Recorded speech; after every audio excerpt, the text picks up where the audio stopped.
So thank you very much for the kind introduction, and that spirit of thanks will permeate my brief remarks on the book. This is in part a homecoming, recognition of a sort of moments of conception of this book. As Bala noted, this book, the majority of it was written, its ideas were refined at this institute, at the Albert Hirschman Centre, and in conversation, continuing conversation with colleagues without whom the ideas just wouldn't have been possible, some of whom are here today. I'm also recalling conversations with Raphael about the book too. It was an incredibly nurturing environment from which this book emerged. So the first spirit, the first thrust of the remarks is one of thanks to the Centre, to Christine, to Shalini, to many of the others who enabled the book to emerge into the world. The second theme is just going to be one of quick summary to give you a sense of what I'm trying to do in the book, and then in a much more interesting vein to hear what my very, very kind and generous other panelists thought of it, both fair and foul. And just to note in advance before they say, so my remarks aren't coloured by what they say, to genuinely thank them for taking the time, effort and patience to engage with what the book is trying to say. So let me just give, I guess, three levels that I think the book is trying to be about something. On one level, it's a book that's sort of about the rule of law, so what it is, and what's done in its name, and in particular in the Global South through recommendations from global experts. So that's sort of one thing that the book's kind of about. On another level, more broadly, this is a book about expertise. And in particular, sort of something that struck me as a puzzle, but also probably an experience that might resonate with many in this room, which is what sort of expertise is generated by experts who continually deny the form and content of their own expertise. So in this case, and in particular, I think, rule of law experts who just keep on saying that they don't know what the rule of law is and they don't know how to build it, you know. So I give a few examples in the book. One that's stuck with me is an indicators workshop that I participated in to build rule of law indicators for, you know, global consumption. And I was part of the 2 hours of preparatory speeches at this workshop on how the rule of law was far too complex, contextual, contested, political, aspirational, to be made into something as technocratic as indicators, which we then tried to produce over the rest of the day. And then these indicators have continually circulated subsequently, not as technocratic devices of control and domination, but as drafts, as pilots, as prototypes, as highly provisional things. So my question there simply is, well, what sort of expertise is that continually denies its own purchase? And what does that sort of expertise do to that thing called the rule of law, whatever it might be? Then third, finally, this is a book about how to critique a particular contemporary form of authority. So how do you think about and challenge experts who routinely make their own authority highly provisional? When they say, oh, we don't know what the rule of law is, or good governance, or human rights. We don't know what it is, but we'll try and do something about it anyway. How do you engage with and critique that expertise when it constantly claims that it doesn't really know what it's talking about? So those are sort of the three things that the book is about. And the backdrop to the book is rule of law reform and its reformers. So sort of people, practices that are dealing with understanding, engaging with, changing legal institutions and orderings in the Global South. And the book's based in main on reflections on my prior work as one of these people for about 10 years, along with observing it from a distance. Now, there's a version of what these rule of law reformers do, what rule of law reform is, that's in the backdrop of the stories in the book. And this is sort of a version of rule of law reform that I think is pretty familiar to the people in the room, which is that rule of law reform is some sufficiently coherent set of ideas, discourses, practices that rely on transplanting ideal type legal and institutional arrangements derived from the global north into the global south. And the sort of this understanding in the backdrop suggests that this rule of law reform, whatever it is, tends to ignore or override or discipline the specificities of the relevant contexts. So it tends to ignore, override, elide the legal plurality, the social and cultural appropriateness of legal arrangements that are embedded in people's norms and lives. And that this approach to reform, this transplantation, is done technocratically. So it's based on abstractions, it's based on expertise that has little desire to engage with what people's legal lives are really like. And these technocratic experts, these technocratic practices are done for the benefit of some range of ends. But most importantly, they're notable for not being for the benefit of those who the legal reforms are purportedly trying to help. So it might be about opening up to foreign capital, imposing certain notions of rights imperialism, imposing notions of the social goods, and so on. So that's sort of in the backdrop to the book. And the animating observation in the book is that the critiques of that old version, so let's call that old version, the technocratic one, version 1.0, the observation in the book is that the critiques of that version, that it's decontextual, best practice oriented, and so on and so forth, the critiques are now totally mainstream in the practice of rule of law reform. So it is an increasingly commonplace and legitimate professional position, the book contends, to say, we don't know what the rule of law is and we don't know how to build it. And not only do I not know how to do it, you also don't know how to do it. Nobody knows how to do it. And that is the ignorance that the book is discussing. It's these proclamations that we do not know fundamentally the form and content of the thing about which we are supposed to be expert. And the book suggesting that this is more than merely momentary, but that it's pretty routine, it's pervasive, and it's at the front stage, not hidden in the backstage, of these experts, the way that this expertise is enacted. The book goes a little bit further and suggests that it might be constitutive, not just sort of part of the performance of it, the fact that it's a legitimate professional position to have to be ignorant about the rule of law is in part constitutive of a particular form of rule of law expertise. So the book doesn't try and make a strong empirical case for this being an existing sort of state of affairs in the world. It sort of tries to reduce enough empirical material, primary observations, secondary material to convince you, hopefully, that this is the case. But the project's more in terms of how do you, it articulates more in terms of how do you understand a form of expertise that has this dynamic within it, that is a form of expertise that proclaims ignorance about the object of its expertise. And it does so by telling sort of 3.5 stories. There's a theory story where the book tries to theorize this form of expertise as aesthetic, that it is about an engagement with a sublime, producing the rule of law as a sublime and producing an engagement with it. There's a methodological story, which is to say that we might imagine and engage with this form of expertise very concretely and not metaphorically as a form of theatre. Then there's sort of 1.5 stories that are substantive about the nature of rule of law expertise in development and the sorts of laws and rules that it produces. And there's included in there some sort of high-level practical observations about this sort of expertise. So let me just give you a quick sense, very quick sense actually, of each of these stories. So first, there's the idea that this form of expertise is aesthetic. And there the idea is that these rule of law reformers, when they proclaim that they don't know what the rule of law is nor how to build it, even as they go on trying to build it, the book argues that this is a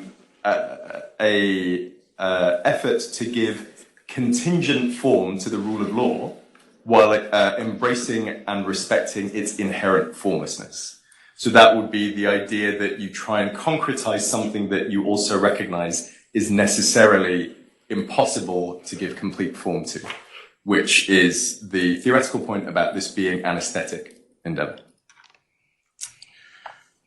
So what does that look like? Well, we see it kind of routinely in forms of expertise that are certainly present in the rule of law world, but you probably see it in other sort of domains of global or transnational policy as well. So implications to be experimental, adaptive, politically smart, humble, and so on.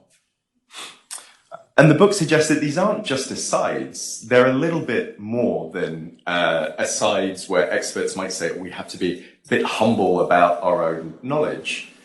They're actually enacting a mix of some sort of attitude towards knowledge, where it's always incomplete, an attitude towards practice, that reforms have to happen in the full knowledge that what you do and its effects will always surpass what you can foresee, and sort of an ethical idea as well, that whether you're humble or smart or adaptive, you have to efface yourself, efface the purchase of your expertise in the face of the complexity of the world. So we might see all of these different efforts to enact, we might imagine all of these as different efforts to enact an encounter with an aesthetic, but I'd point out that there are many, many other ones available to us as well. We see in the rule of law world, desperate disappointment, cynicism, pragmatism, alcoholism, all sorts. But the book's trying to show that these efforts to enact an encounter with the sublime, this aesthetic, can be understood as a type of expertise. And the book emphasizes that it's the marker of this expertise to routinely embrace that it's not possible to know the object of the expertise. So we don't know what the rule of law is. But nor even is it possible to adequately distinguish between those who know and those who don't, nor even those who know more and know less. And so I'm trying to capture the dynamics of this sort of expertise and what it does, what it produces in the world. So hence the indicator story, where you preface building indicators with their fundamental impossibility and then try and produce them. And when you do, they're always provisional, revisable, discardable, and so on. So let me just quickly distinguish what I try and do in the book from two other types of study that might recognize or be with me up to the points where I say there are these experts who continually proclaim they don't know what they're doing, but then they might go in two different directions. Let me just distinguish what I do from those two. First, there's a pretty well-established critical story, which says, okay, fine, these guys say they don't know what they're doing, but actually, when they do so, they're still reenacting and reinscribing background social patterns of power and authority, structures of discourse, and so on. So, it turns out they may say they don't know what they're doing, but they say that when they're coming with a badge from the World Bank and they're predominantly, let's say, male and from Northern Europe or whatever it might be. So I try and distinguish myself from that by saying, okay, that is valuable, but I'm trying to do something a little bit different, which is to take these proclamations of ignorance at face value to explore their workings and effects. So it's to try and understand ignorance in terms of a form of expert practice. So then you might imagine a second type of story, and that would be reminiscent of a lot of ethnomethodologically inspired, practice-oriented studies that say, okay, then focus on the techniques and practices, in this case of proclaiming ignorance, in their material context.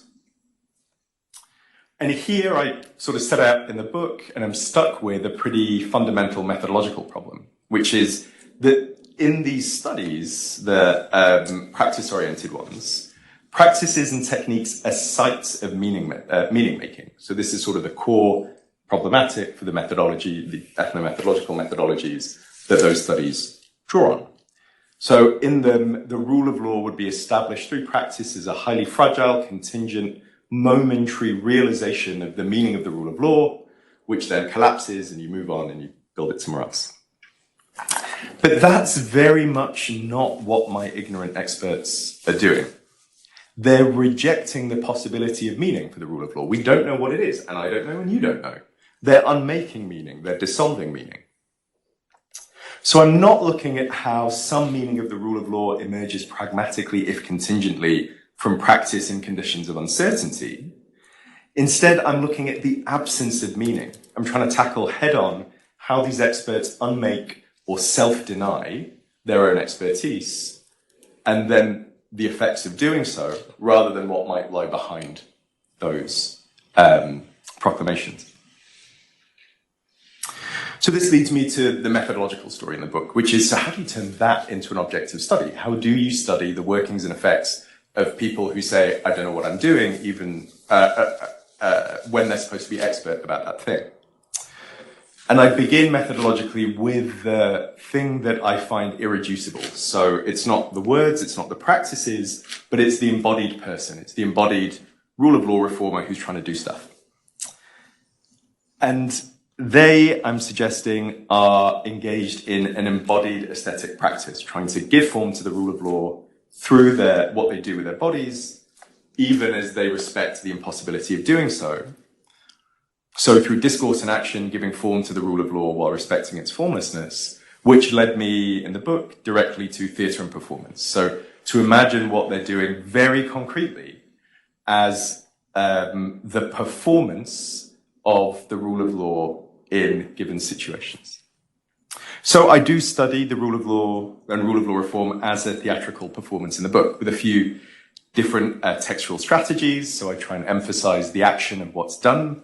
I work with some plays to provide interpretive frames for that action. And in spite of my own dire shortcomings as a playwright, I try and write some of the action as a script. So that's sort of the methodological point. So finally, in the 3 minutes I have left, let me just give you a flavour of the substantive arguments about expertise that I make. And I'll just dwell on 3 main points.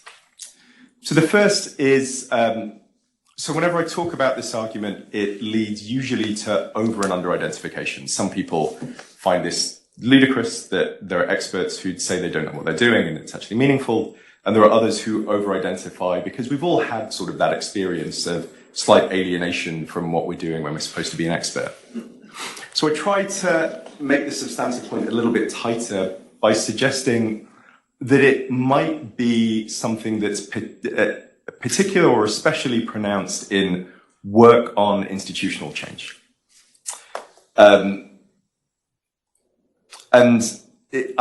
try and link it to the contingency and indeterminacy of the underlying ideas around what constitutes an institution, a good institution, and a set of good institutional arrangements.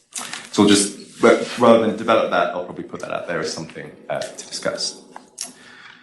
The second point is that we don't have that many good critical tools to engage with this type of expertise. So I've suggested a couple of different ways that others might engage with it and what I think of that.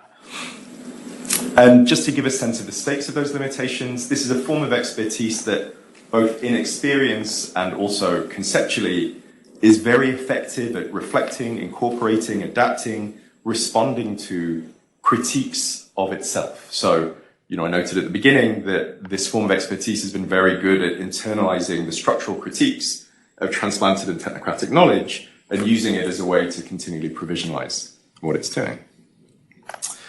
So to try and provide a set of tools for us to critique this expertise, I try and break it out into 2 different types of work. So there's ignorance work, which includes, for example, endless demands for more and more methodologically varied research that contextualizes the rule of law, or the practice of continually convening local multi-stakeholder groups to co-create contextually grounded and evolving ideas about the rule of law.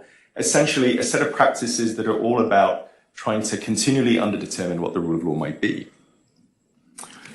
And I try and show how that's related to and linked with what I call implementation work, which is much more recognizable. It's developing indicators, designing projects, and so on. But I try and bring out how some of the politics that we might be interested in and some of the activities that lead to really important legal consequences are in the sorts of ignorance work that's undertaken, the sorts of implementation work that's undertaken, and the way that the two are related. Because it's the mix of those two that seems to me to describe how these ignorant experts try and shape institutions while respecting their contingency and indeterminacy. So it's trying to give us a little bit of a framework to pick apart some of the politics of this expertise. And third, finally, the purpose of doing so, which is to try and give us a basis, a platform to judge this sort of expertise and its effects. So the book doesn't do much judging. It's not a particularly normatively oriented book, but it is trying to clear the ground for that sort of work. So as I've noted, we have a pretty good framework for judging a different sort of expertise, this sort of authoritative expertise that has structures behind it and empirical effects that we can identify, and we can subject them to different forms of analysis for moral purposes, ethical, distributive, relational, and so on. But it's not that easy to do with expertise that constantly and continually revises where it's come from and what it's doing, its own account of its own structures and effects. It's quite difficult to hold accountable a form of expertise that expressly has no goals. And here my book tries to say, treat this not only like a scientific object to be studied empirically and judged through reason, but also from a humanities perspective to try and understand how it's continually producing the open-endedness of law and to judge the way that they do so. So, for example, to engage not only with the structures that give shape to this expertise, but also the styles that people use when they try and proclaim their own ignorance, and that can be judged. How do we feel when we see the proclamations of humility? Can we judge it and its effects without seeking to uncover its hidden structures, but rather to judge it on its own terms? So I'll leave it there.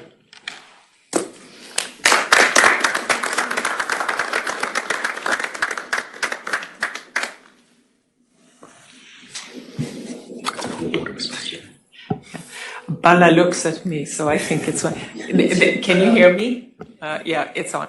Okay, thanks, Deval. That was super helpful and very clear. And I just want to say, so this is, so I'm not going to try to summarize, but I'm glad I didn't miss all the points. I want to say it started off pretty dry, and I was very worried because the book is impressively well written.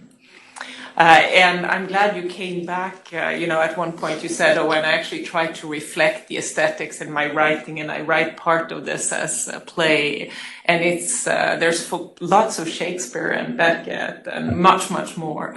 So it's actually super elegantly written, and that was very unelegantly expressed. But I would say that.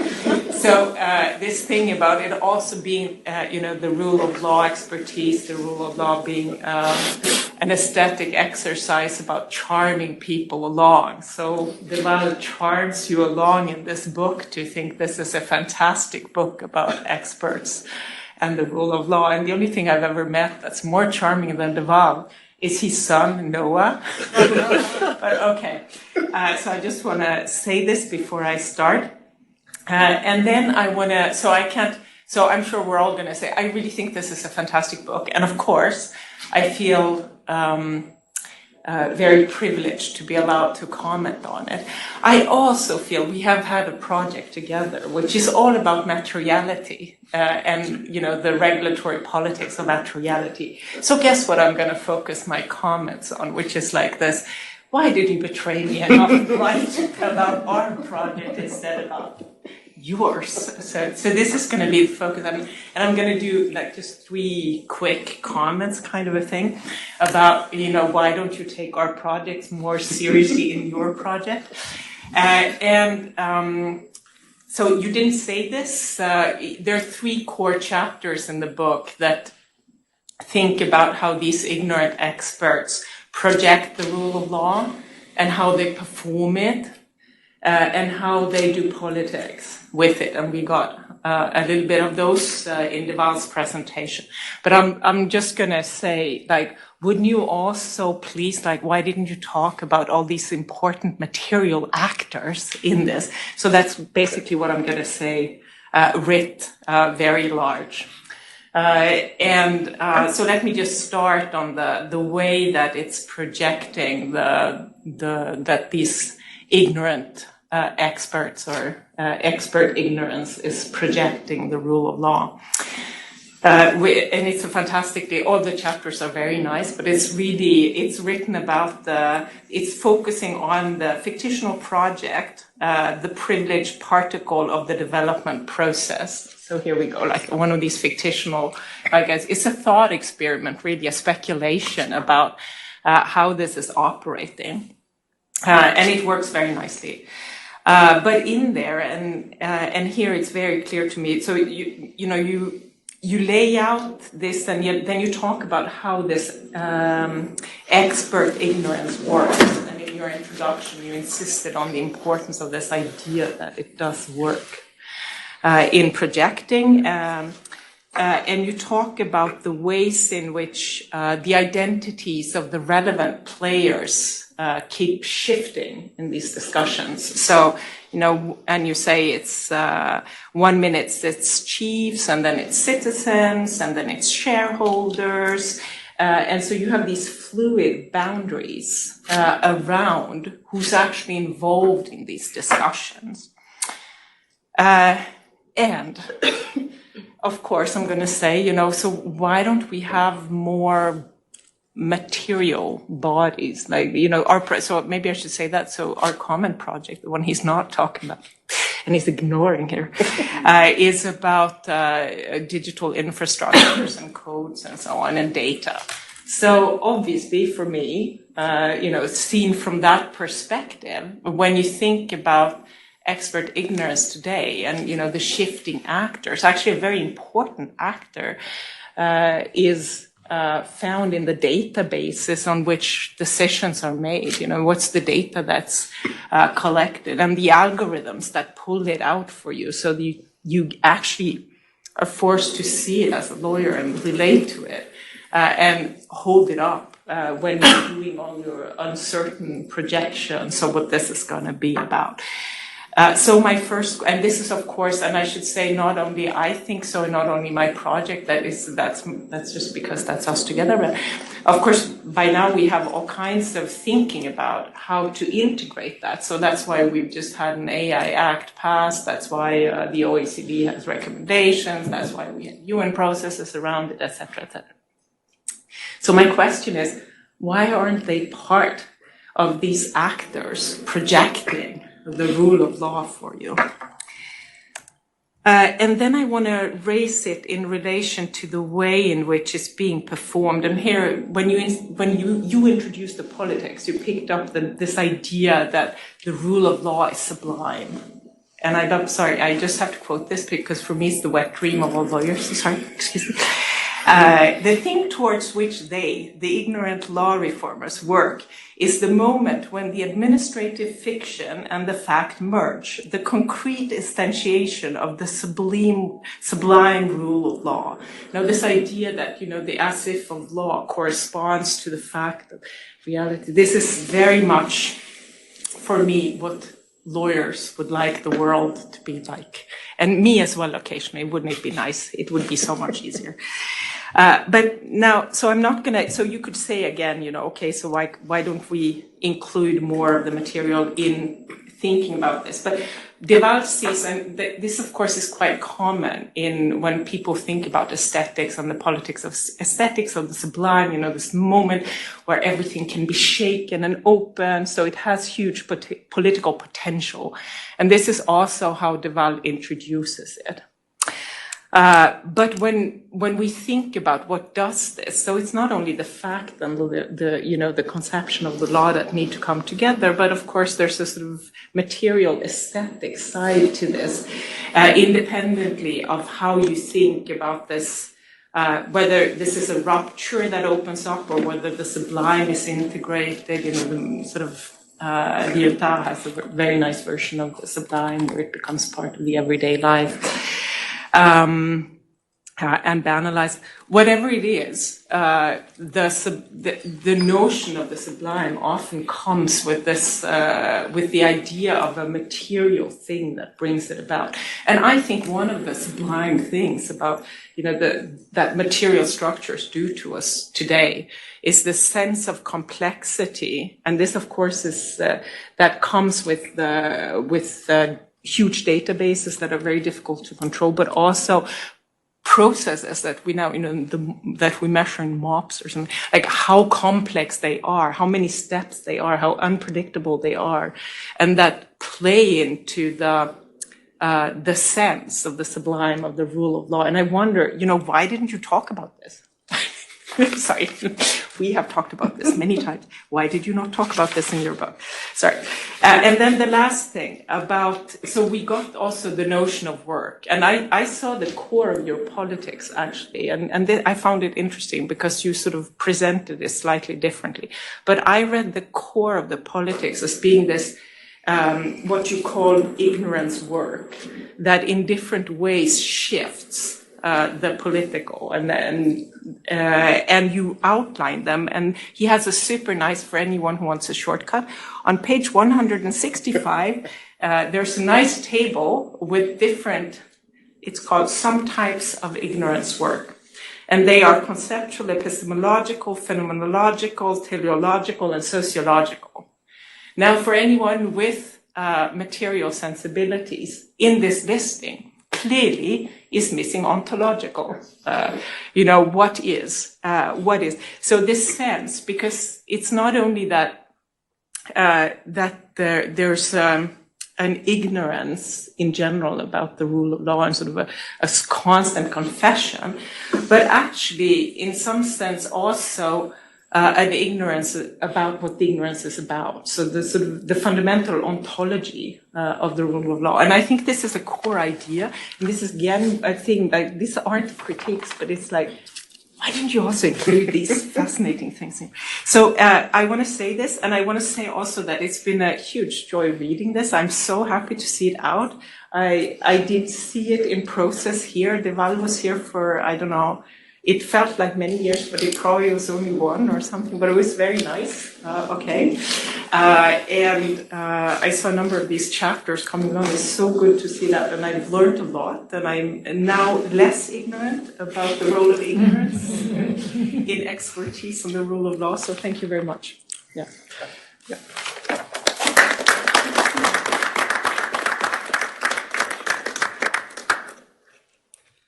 So if I've understood correctly, the panel now shifts down to me, and to perhaps just give a tiny bit of context about why I'm up here today. I am working within the special procedures. I focus on freedom of expression, and I spent a good part of this book wondering if I was one of those ignorant experts that he was referring to. And I think what's interesting is that the book doesn't go into so much detail about the relationship between human rights and sort of rule of law expertise, but the two clearly overlap. I mean, within the UN, there's, and I should say that with huge brackets, that this is all spoken in a personal capacity and does not reflect my employer's opinions on any matter.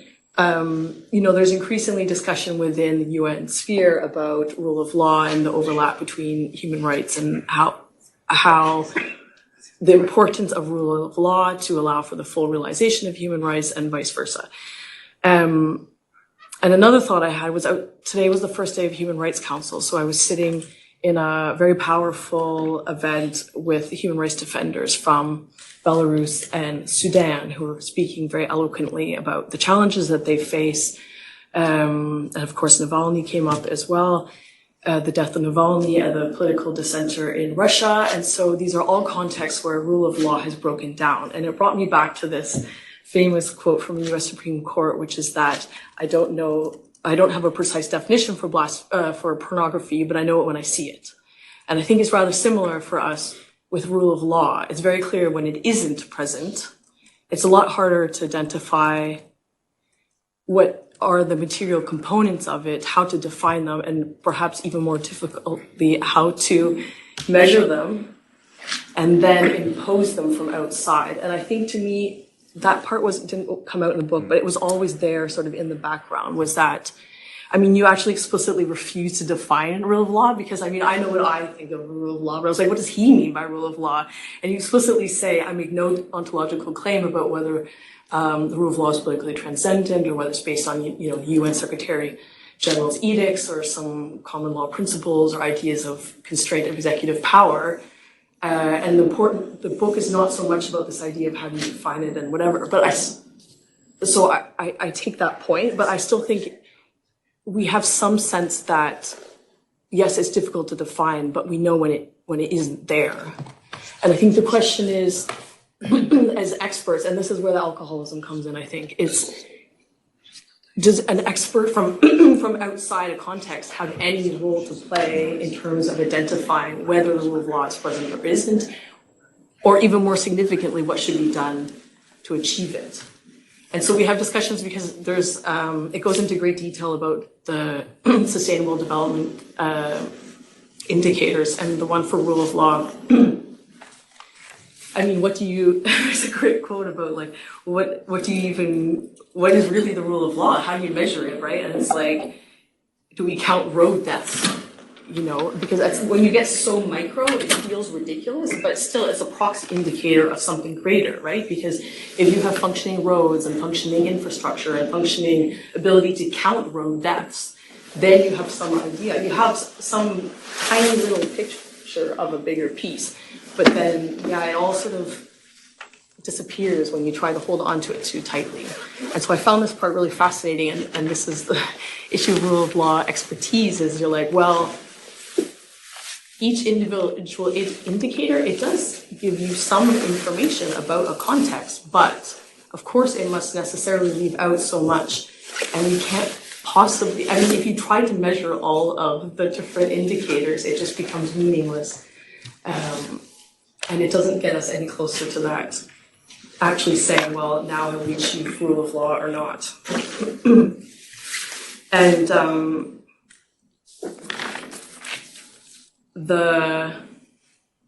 I think the last thing that I really want to touch on, and so I feel it's always hard to structure this because it's such an interesting and phenomenally complex book that it's sort of easy to, it's hard to sort of, I feel like I need a bit more time to sort of process it all. But you've referred to Albert Hirschman's work, and you don't actually cite it in this book, but you know, you recite to his article, The Hiding Hand, and of course in that article he refers to the creative power of ignorance.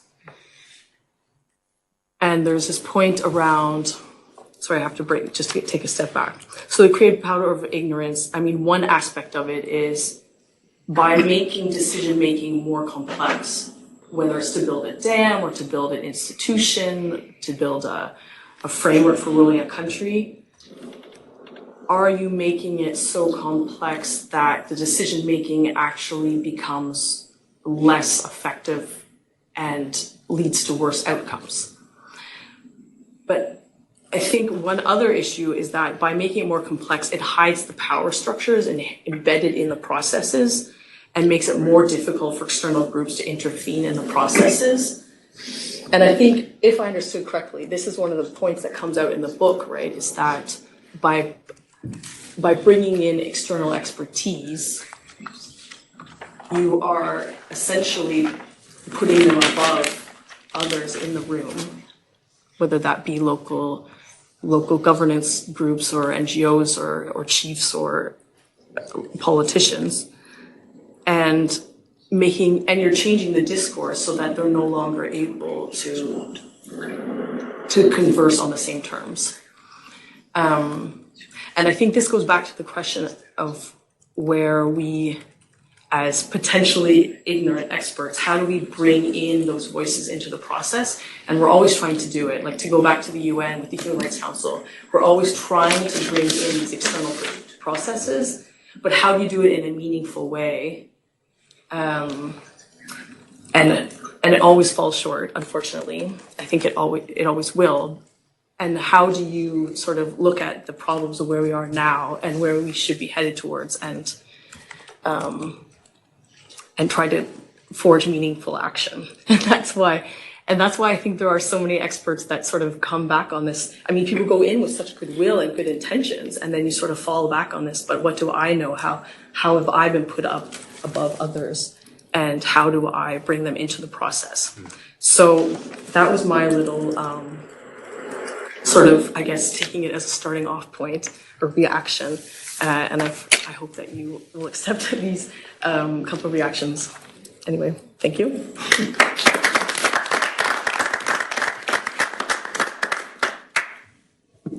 So thank you very much. I also want to give a context about what I'm doing here. And when Christine approached me a few days ago and suggested that maybe I could comment on your book, I I thought, well, maybe I don't have enough time. But indeed, I started reading the book, and I told Christine, I really started reading the book and felt like I was in a mystery novel or something like that. It is really not the usual rule of law book that we lawyers often read, that, you could read before going to bed and then fall asleep. But I didn't really fall asleep on this book.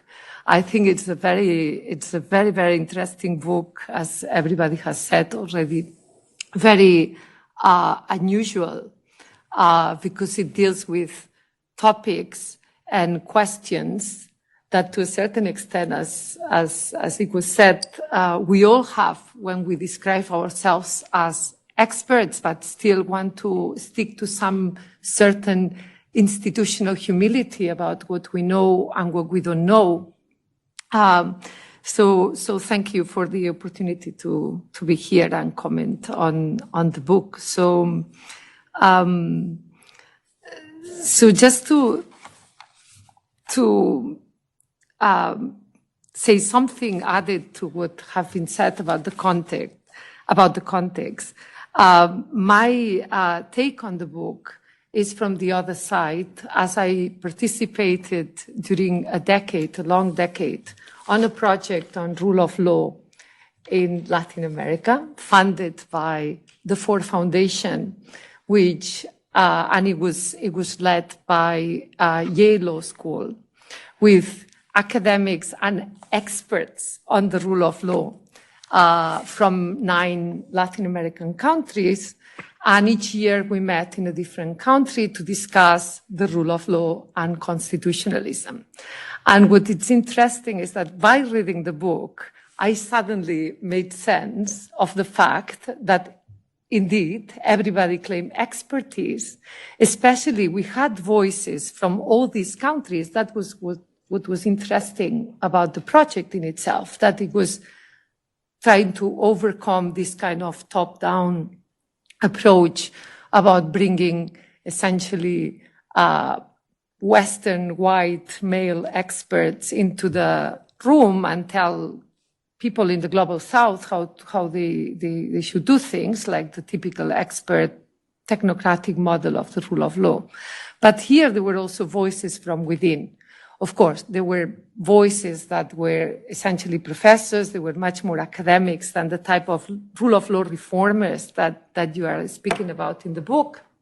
But still, the conclusion would be very, very similar to the one that you... And the most interesting thing is that also people from the same country and experts on the same aspects, say poverty and the rule of law in Brazil, they also disagreed. But when they disagreed, they claimed that the other was wrong. What I find is interesting in your book is that you reclaim the value of indeterminacy, of the value of pluralism in itself, like a form of pluralism that resonates very much with the philosophy of Isaiah Berlin, for instance, rather than with the liberal philosophy that is underlying a lot of what now we tell students is about the rule of law, or what we tell in the table is a rule of law. And somehow you reclaim this the value of incommensurability to the extreme that you don't define what is the rule of law. However, as much as I'm a very, defender of legal pluralism, and I'm also charmed, as you said, by your book and the theatrical methodology, I would like to challenge this position of the value of experts' ignorance, which I think it can be deconstructed as also a type of institutional humility, but that leads to this radical indeterminacy that I think Paige also was pointing out. So what do I do now when I sit at this table if I don't have a goal, an end? And one thing I think is to value pluralism, which I think Isaiah Berlin, for instance, would admit, but that doesn't mean that there is an incommensurability of different forms of understandings, of contextual understandings of the rule of law. And the other thing is to say that we don't know at all what the rule of law is. This later version of your thesis puzzles me a lot, like troubles me a lot, because to a certain extent, I understand there is a variety of efforts to promote the rule of law and varieties of expertise. But on a second kind of level of my comment, that also has to do with my activity as a professor, when I teach at the Geneva Academy a course on transitional justice in divided societies, most of the students I face in the classroom, what they claim is, for instance, that we look at concepts such as justice or the rule of law from still a Western perspective, and then we still claim that Western experts maybe don't know enough about the culture and the context, and that has to do a lot with the positives, the positive aspiration of separation between law and culture. And we lack some forms of exploring ideas of justice and the rule of law, for instance, from an indigenous perspective. And I'm going to say just an example to finish. The way in which justice is conceptualized in the field of transitional justice, when you talk about accountability or building a judicial system, is not talking about justice or accountability from, for instance, a Maori lens or a lens of any other group that has approaches to justice that differ a lot about the ideas of impartiality we have. And practices that, for instance, we could qualify as corrupted or corruption within the rule of law from a Western perspective are not such in a culture that is not liberal, but is communitarian and is based on trust and loyalty rather than on values such as, neutrality or impartiality. And to this extent, I find maybe the ignorance of these experts is not about defining the concept of the rule of law, but about not being able to grasp the variety and incommensurability of understandings of justice and the law that is very permeated by a system that's still imperialistic to a certain extent. So there is a form of colonization through legal concepts that is still very present. So the fact that we still reclaim that these experts, despite being ignorant, should sit at the table troubles me a bit. So I would like to this is, I think, my main comment I would have towards reclaiming the independent value of experts' ignorance in itself. Beyond this, I think I had these comments because the book was extremely fascinating and really one of the most original books I've read in years. So I'm very happy to be here. Thank you very much.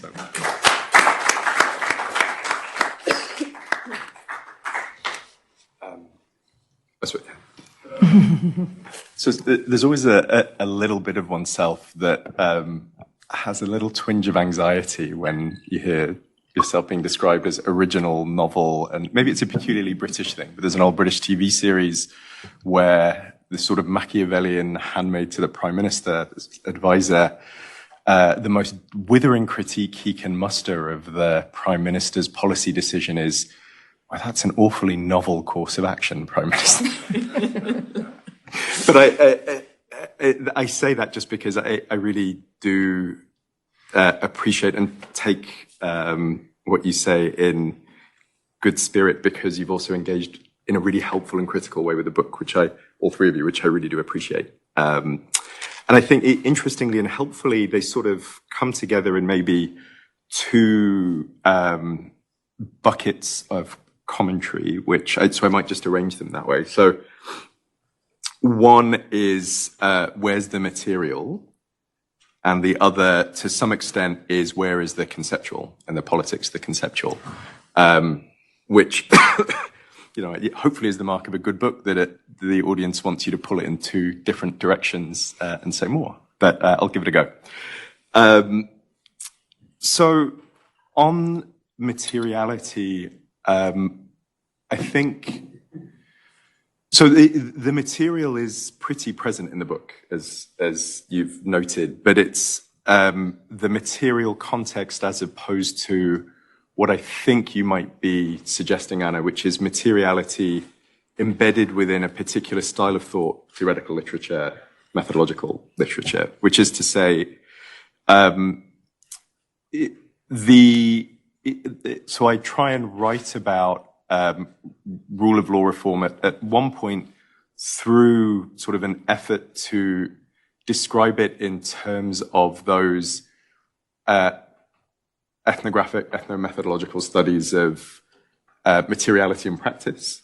And so I try and tell the story of a project through, the physical architecture of the building in which it's taking place, and who has a laptop and who doesn't have a laptop, and what the laptop affords the person with a laptop to do, but also the fact that a civil society actor can use a video camera on the back of a mobile phone to produce their own authenticity and their own distinctive, plural, authentic conception of the rule of law, and so on. And I sort of try and say that approach is valuable, but it's looking still for something sticky about the rule of law. That it would be an approach that's committed to the idea that the material entails the fixing and the sticking of meaning, which is powerful and sort of goes back to the ontological point that Anna's making that I'll pick up in a second. But I was really interested in not only how this meaning of the rule of law was unmade and unstuck by these rule of law experts, but also how fundamentally they enrolled the material in doing so. So, as I said, I thought about the work that rule of law reformers did in terms of theatre, and the theatre is a fundamentally materially oriented space. It's oriented around bodies in space and time engaging with physical material around them. But the theatre allows you to think about how meaning becomes unstuck and unmade through encounters with the material. So one of the plays that I spend a lot of time with is Shakespeare's Measure for Measure, where through a progression of a series of material encounters, ideas about exactly what the rule of law and governance is become less and less and less and less clear until everybody, including the audience in the theatre, in their physical space and arrangement, enrolled in a process of underdetermining and unmaking any idea about good government or the art of government, as the play begins with. So that is to say that the material is, I think, really present in the piece, but not in the way that it would make the meaning of the rule of law stick. So this relates to, I think, Anna's description of the sublime. So for me, actually, I sort of try and articulate not just rule of law reform as encounters with the sublime, but also that I'm much less convinced about this as sort of periodic flashes. I think I call it at some point much more mundane than breathless. It's a very actually mundane, ongoing body of work that continues to produce encounters with the sublime. And for that, I sort of work with Walter Benjamin's articulation of it as through phantasms and phantasmagoria, which again is very much attuned to the materiality of the production of those phantasms. What everything that I've said doesn't do is respond to Anna's really, really difficult point about the ontological status of the rule of law. So what engaging with materiality in, let's call it Anna mode, might do is allow you to make pretty clear claims about the ontology of the rule of law and how it sticks to the material. Whereas mine doesn't really allow you to do that. So the move that I make in the book is to slightly try and sidestep that question by saying, well, I'm not going to tell you much about how my experts deal with the ontological status of the rule of law, but what I can tell you is that the ways that they try and organize their ignorance and implementation work. So, for example, the ways that they try and invoke the complexity of the world and remain humble to it while still doing stuff are efforts to, and they're sort of big, complicated, political, structured efforts to try and produce a particular sort of open-ended but still ongoing ontological, the rule of law is a sort of ontologically grounded process through efforts to organize ignorance and implementation work. So it's trying to produce the ontological question as the stakes of how rule of law reformers do their work at scale, rather than making prior claims about it. So more material on the one hand, on the other hand, wait, but more conceptual stuff. Isn't the rule of law really a thing? Surely, like, you know, when we think about Ukraine or, you know, many of the other contemporary sort of political issues that disturb all of us with a sort of left or right liberal sense, you know, there are all sort of challenges to the rule of law that trouble us. We articulate some of those troubles in the idiom of the rule of law. Surely this isn't the moment to be saying the rule of law isn't a thing. Surely it is a thing. And so here I think I'm actually much more in agreement in a lot of ways with Neosin Page in that, and this is where the book, I think I said this earlier on, the book doesn't make a strong normative claim, but it does try and set the grounds for a series of normative claims about this sort of expertise. I'm actually, and it comes through intermittently in the book, rather troubled by the way that expert ignorance works. It strikes me as, with my normative hat on, as a pretty unaccountable form of expertise, clothed in the guise of inclusion, welcoming, and humility. Or alternate. So one of my big foils in the second half of the book is humility, the idea that we don't know what we're doing, but maybe the rule of law still is kind of good, and we try to move the needle a little bit while recognizing our limitations when we build the rule of law. I'm a little concerned about that set of claims, the politics of those claims, the accountability for those who make those claims. You can also imagine ideas about creativity, so much more in a Hirschmanian vein there. So that's less about humility, but about the productive power of ignorance, about the idea that being ignorant gives some elite group who has access to it the potential to be highly creative and imagine new solutions. I'm also somewhat troubled about that set of claims. But what the book is trying to do is show how when we're talking about experts who are being creative or who are being humble, it's really important to analyze them in terms of expert work, along with the concepts that they have, the poverty or richness of the concepts that they have, along with the personal ethics that they might have as well.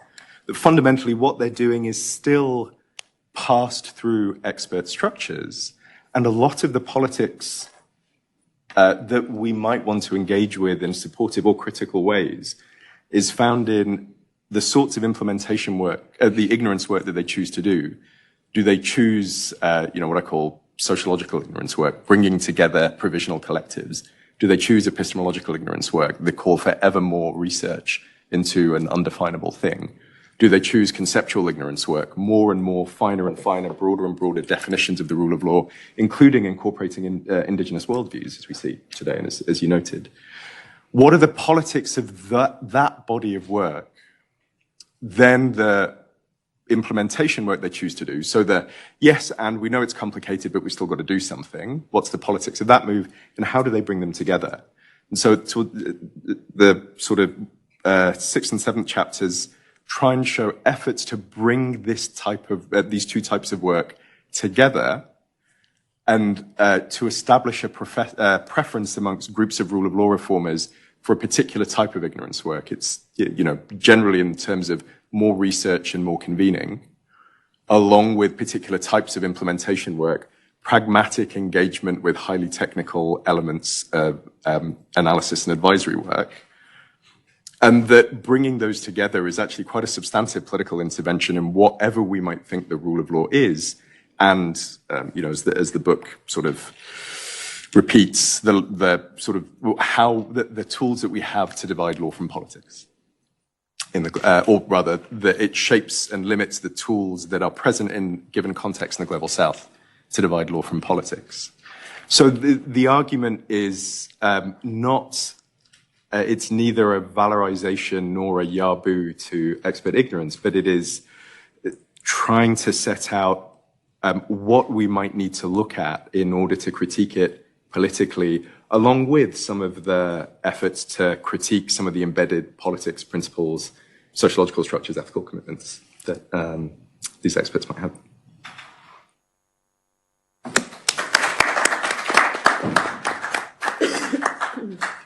Thanks everybody for a super stimulating discussion. I have to move my chair to here because this is where we will take any online questions. We have about 20 minutes for Q&A, so the floor is open. Nothing yet. The other one? Sorry. What do you mean? I think there's a question. Oh, sorry. Oh.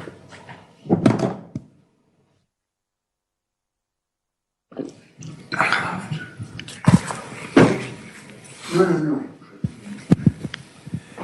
Right, didn't mean to be the first one. Deval, well, just a little variant of our ongoing discussion. So what theory of agency emerges ultimately from this? Yeah. This is our lava light discussion. So you just, in your replique, you just said you're a bit troubled about aspects of, a certain self-satisfiedness with our own ignorance. I mean, first of all, I think this is definitely more psychoanalytic about us rather than us and them. I think most of us have been in expert positions. We may not always be experts. We have different heads, but I think this isn't so much about, look, that group, the experts. This is about us acting as experts. And so, and the question then is, what are the implications of ultimately your thought structure here, and also what your concluding bit in terms of what normativity might emerge in terms of assessing these. Is the picture that emerges really one where we are just these kind of roaming bits of lava lamps in a sense that we can just self-observe, or are we creatures that act upon one another without in fact knowing what that action does? But if that is so, what does it mean in terms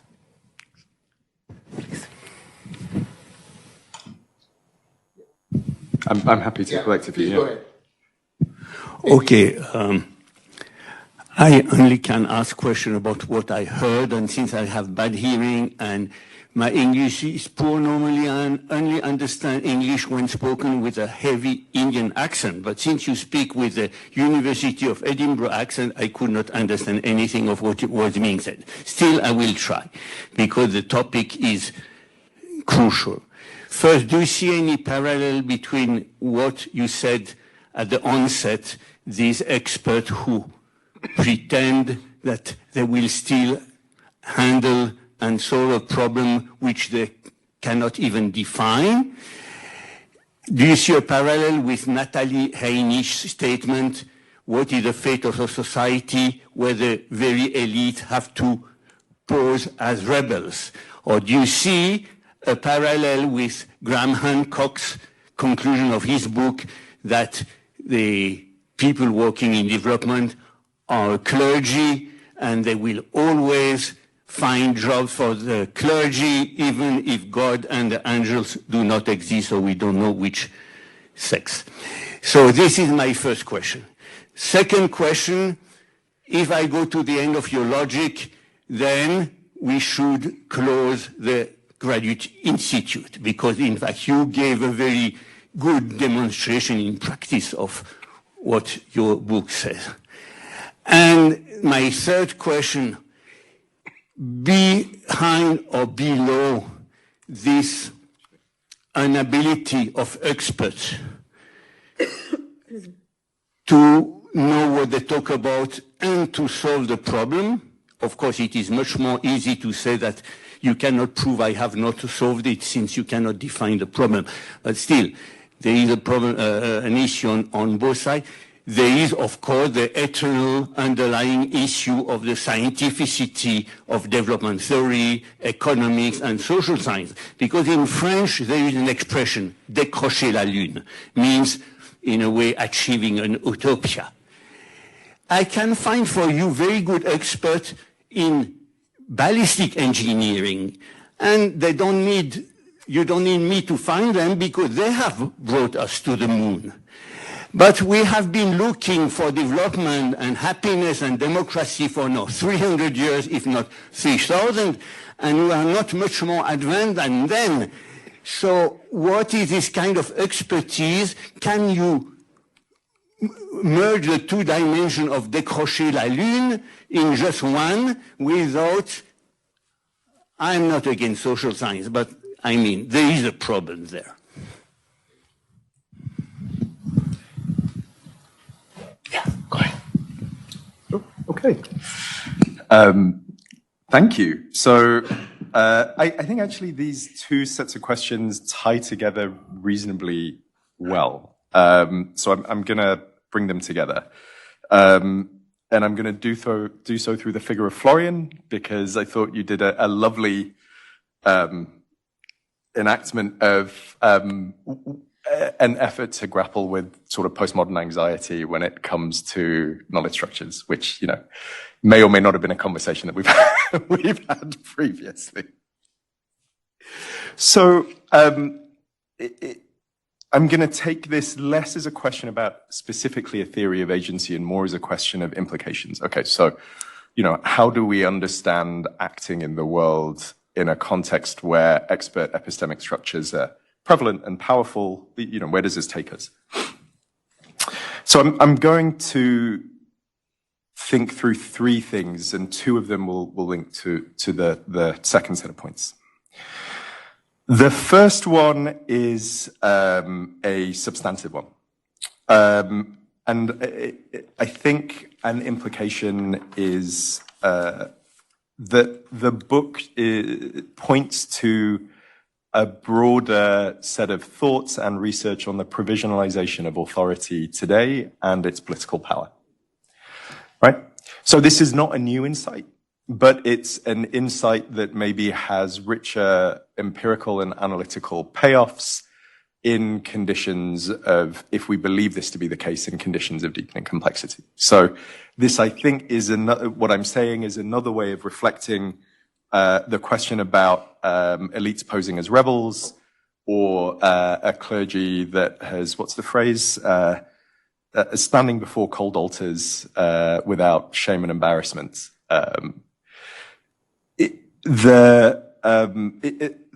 The substantive question would go something like, how can we understand how authority is provisionalized in order to engage with it critically? But also, how does the provisionalization of authority sustain particular forms of politics and governance that are transnational? And to what extent are they fit to some of the challenges of today, and who's losing out? So a reasonably standard set of critical questions, but perhaps more tightly focused on the question of the provisionalization of authority itself, rather than necessarily having a theory of agency of specific actors. There's a second issue that goes with that, though, that is a methodological one, and it's one that I think also picks up a little bit some of Paige and Naus's comments, which is, when framed that way, who has the power, resources, and access to be able to engage and think critically with this form of authority? Who's not always going to be enrolled into it? Or rather, who has the scope and capacity to be enrolled into it, to understand its inner workings, but also be able to step out enough from it to be able to dramatize it, or, you know, choose your particular method. Again, this is not a new point, but it's one that I think is deeply embedded with highly provisional authority that's very, very good at not only making its own goals provisional and thus being hard to hold accountable, but also in making itself provisional, very good at bringing, incorporating, including lots and lots of critical voices. So who exactly has the resources, the sociological status, the power, authority that links to gender and race and so on in order to be able to engage critically with these practices? So that's less sort of, the second point is less a positive one, more one that I'm still quite concerned with, struggle to grapple with. And it goes back to, as you said, this is a story about we on some level, and it's an alienated and disenchanted and so on. So how do you critique that? The third one is a pedagogical one. Right, so this comes back to the question of, well, should we just close the graduate institute? Is this being recorded? So we see this in courses around, I'm going to pick some courses that I've encountered around, let's say, social entrepreneurship or design for public policy, but other courses as well that have a strong, let's say, ethics for public policy orientation. One way of interpreting them would be training a new cadre of elites to be highly provisional and reflexive in ways that continually further their own ability to project provisional authority through, in my terms, engaging in ignorance work as well as implementation work. How can we teach some sort of critical engagement with the work that our students are going to do when that critical engagement is already grist to the mill of their continued projection of power? I don't have a good answer for that one other than to put it out there, also because there are a lot of people in this room who are engaged in that practice and engaged in trying to help their students think critically as they move into slightly reconfigured elite circles at the moment. So it would actually just be interesting to hear some reflections on that. And then just for finally, very brief response to the question of, what about, the ballistic engineer who can send you to the moon? So the book is, tries to, in the end, restrict most of its claims to projects that are about an expertise that's about building institutions. So it's not making claims that expert ignorance is all the way over to building dams and irrigation and so on. Very much focused on institution building, but it may well be that there are resonances in other fields of expertise. But the claims of this book are limited in that sense.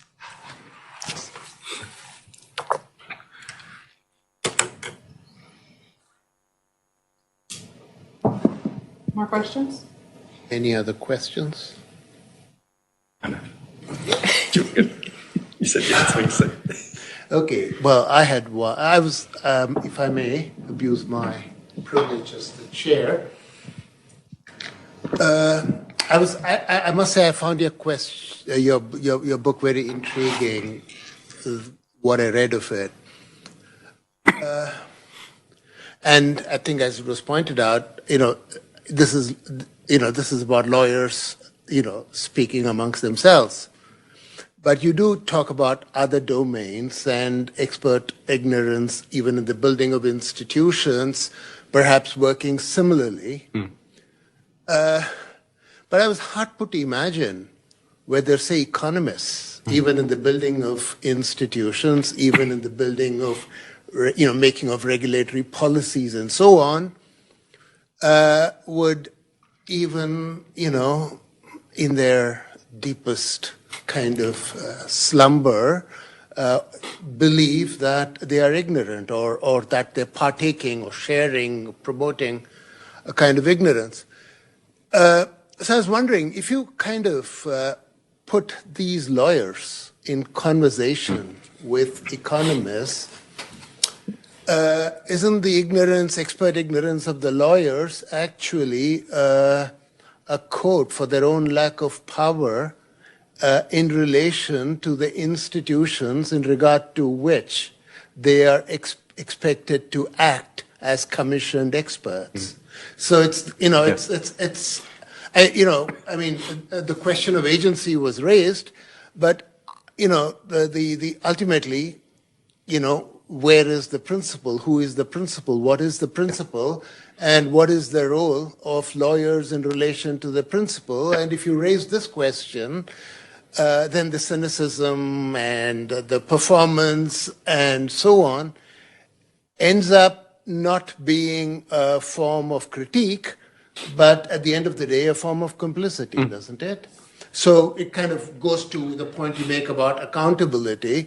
But I just wonder whether, this issue can only be tackled as one amongst lawyers involved in the building of institutions. So that's a great question. So the book sort of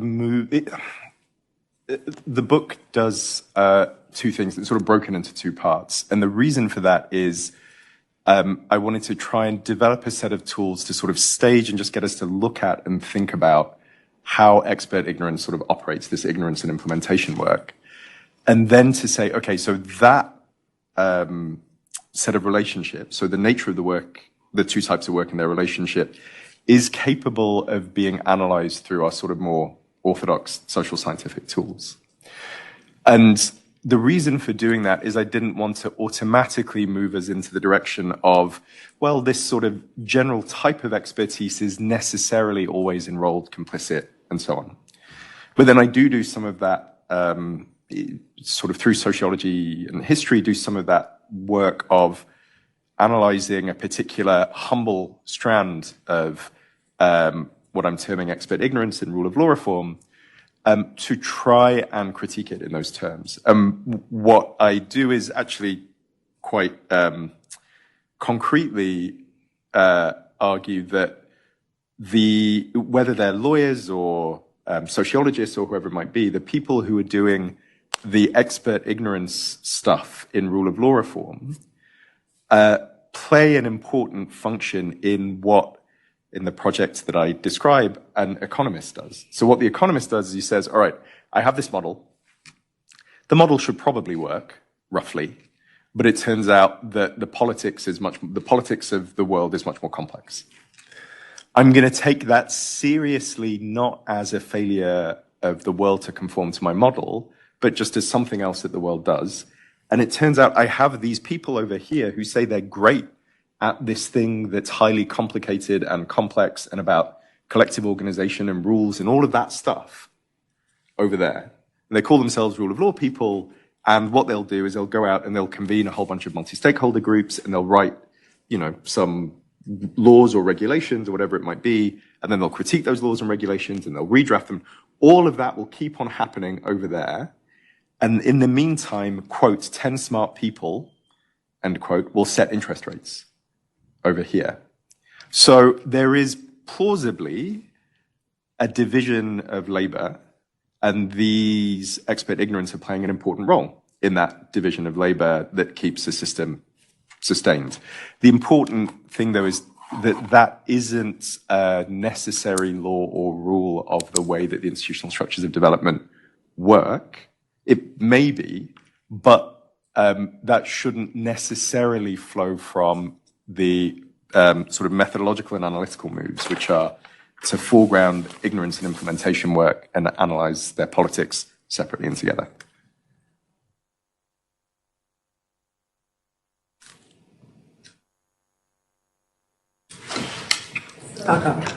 Get it?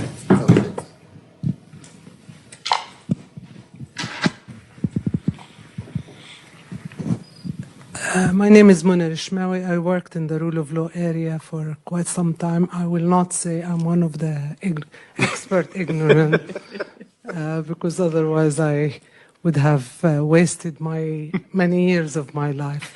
So I look forward to reading your book and know more about it. But I would like to see, for example, when I think of rule of law experts, personally I think of domestic judges, right. I think of parliamentarians, I think of lawyers who access the courtroom. I think of these type of people. But you seem to be zooming in. Again, I haven't read the book. You seem to be moving in on another type of expertise, of another type of people who are basically if I understood your critique, and I know the rule of law indicators and all this stuff, I'm very familiar with all this. But it seems to me what you are zooming in is on the type of people who are parachuted in to work in that area, rather than the practitioners in these areas. And it might be useful, because if you ask a judge in the, let's call it the Supreme Court of India, what is the rule of law, he has an answer, or she has an answer. So they don't operate in a vacuum.